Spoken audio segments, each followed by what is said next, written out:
گەنجێکی لێهاتووی تەمەن 19 ساڵی خەڵکی شاری سلێمانیە. لەم تەمەنەکەمەدا لە وڵاتی ئەڵمانیا توانیوێتی بگات بە بەشێک لە خەون و هیواکانی. سانجۆڵا کە ئێستا بەسەردانێک گەڕاوەتەوە زێدی خۆی بۆ شاری سلێمانی.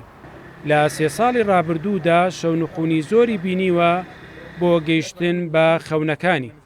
ئێستا لە نێو هەزاران خوێندکاری شارەکەی سەرۆکی پەرلەمانی گەنجانی شاری ڤیتنی ئەڵمانیایە و هاوکات ئەندامی سەرکردایەتی شارەکەیەتی لە پارتی سۆشیال دیموکراتی ئەڵمانیا. لە ئەڵمانیا لەدایک بووم لە 2023 لە شاری دارمشتات بووم کە دوو ساڵان لەگەڵ ماڵەمە هاتم بۆ سلێمانی ئیتر لەگەڵێنە طبعاً هاتمەوانە 2 ساڵ بووم لێرە گەورە بووم لەم شارە حیاتێ لە شاری سلێمانی گەورە بووم توانیم کللتورێکی باشی ڕۆژهەڵاتی ئەم ناوچەیە لە خۆما بدۆزمەوانێ و گەشەی پێم. ئێستا 3 ساڵە چوومەتە بۆ وڵاتی ئەڵمانیا لەوێ خەریکی خوێندنم لە مەکتەبەکەمانە ڕابەری خوێندکارانم و لە نوێنەراتی خوێندکارانە بە هەمان شێوە لە هەموو مەکتەبەکانی کە پەرلەمانێک پێکێن پێوتە پەرلەمانی گەنجان.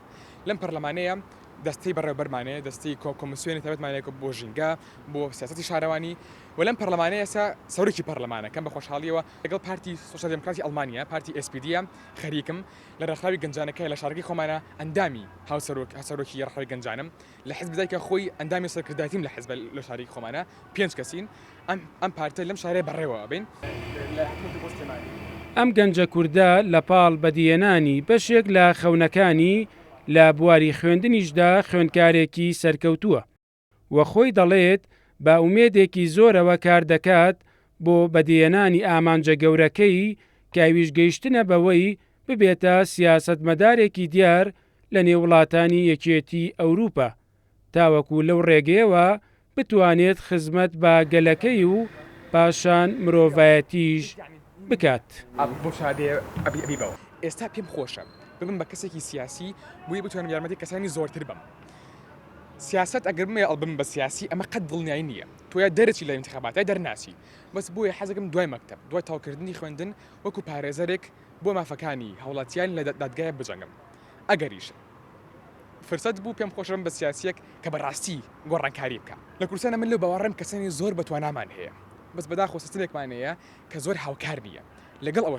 لەگەڵ ئەوەشە ئەمەوێت بە گەنجان بڵێم هیچ شتێک مەحاڵ نییە کە بتوانێت یارمەتی هەموو مرۆڤەکانی. گەنجە لێهاتووەکەی سلێمانی لەلایەن پارێزگاری سلێمانیشەوە پێشوازی لێکرا وە گەنجێکی کارامەی خاوەن ئامانج هەموو جۆرە پاڵپشتیەکی بۆ نیشاندرا بەو ئامانجەی کە ئەم پشتیوانیە ببێتە هیوایەک بۆ هەموو ئەو گەنجانەی کە دەیانەوێت بە پشتبەستن بە تواناکانیان بگەن بە خەون و ئامانجەکانیان. مەریوانە بڵا کورسات نیوز سلێمانی.